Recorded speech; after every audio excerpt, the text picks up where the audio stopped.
5A1, das Perfekt. Heute kaufe ich einen Kaffee. Gestern habe ich auch einen Kaffee gekauft. Diese Woche machst du Hausaufgaben. Letzte Woche hast du keine Hausaufgaben gemacht. Heute studiere ich Deutsch. Letztes Jahr habe ich Französisch studiert. 2017 wohnt er in einem großen Haus. 2005 hat er in einem kleinen Haus gewohnt. Heute kaufe ich keine Schuhe ein, denn letztes Jahr habe ich viele Schuhe eingekauft. Habt ihr den Zoo schon besucht? Nein, wir haben nur das Museum besucht. Okay, Nicole, hello. So we looked at a couple of sentences here. Anything you can see that is new that we haven't learned yet? Yes, so there's some new format of the verb at the end. So gekauft, studiert, gemacht, and eingekauft. And then there's also habe with each of them. Can you circle that? Yeah. Yes, if I can find it. Habe, hast, and habe. Okay, so let's take a look at this, what this is about. This is the perfect tense. To form the perfect, use a present tense form of haben or sein with the past participle of the verb that expresses the action.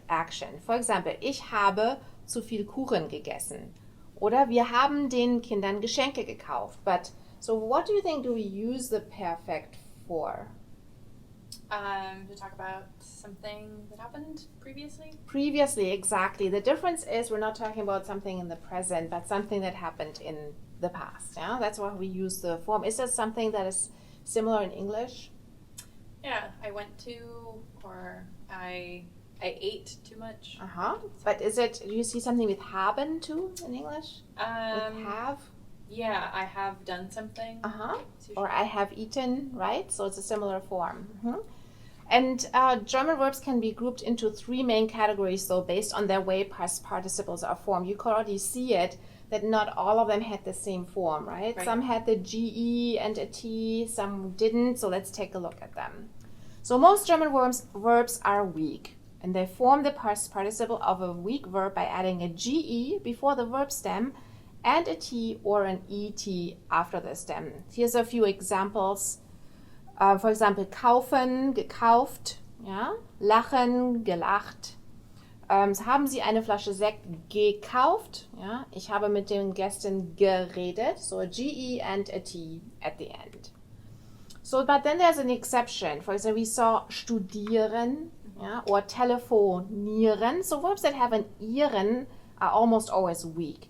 And the past participle end in T, but they omit the GE at the beginning. So you just say studieren would be Studiert. Und telefonieren. Telefoniert. Yeah. So these are exceptions. Here's another one. To form past participles of a strong verb. What were the strong verbs again? Remember? The ones that are Germanic. Germanic, and what is the characteristics?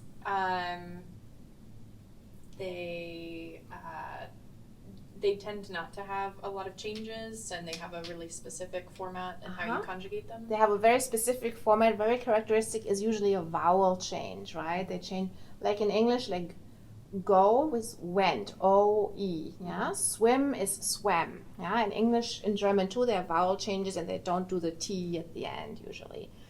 For example, and here for perfect, they have an en at the end, and they have a vowel change very often too. Yeah? For example, helfen is geholfen. Yeah? There's a ge, but an en at the end very often, and the vowel change. And there's also a small group of verbs. They're called mixed verbs. So they have T ending, they have a vowel change, and they have a ge. So there's everything. What is the best way to learn those? To memorize them and to actively use them. To actively use them. So in order to find out which one is a strong verb, is there like a way to kind of to know how can we identify strong verbs? I'm not sure. Yeah, so but a good way is very often to compare them to English. Yeah? Okay. If an English verb changes the vowel, like see in past tense is saw, yeah, and seen, then it's very likely that they also change. It's not 100% guarantee, but definitely something you could you to remember. Okay, so let's look at those. Was hast du gestern gemacht? So let's see. Gestern habe ich Vokabeln gelernt. Mhm. Was hast du noch gemacht? Let's see. Gestern habe ich Klavier gespielt. Mhm. Und was hast du noch gemacht? Und gestern habe ich Hausaufgaben gemacht. Mhm. Und mit der Oma? Was hast du mit der Oma gemacht? Meine Oma, let's see, gestern Computerspiele Mhm. gespielt. Mhm. Ja. Und was hast du mit der Oma gemacht? Oh, Oma. Ja. So mit gestern meine Oma, it would be telefoniert. Mhm. Gestern habe ich mit meiner Oma telefoniert. No GE for telefoniert? No, because it's not a strong verb. It's one of those with ihren, right? That ends on ihren, so very good. Okay, vielen Dank.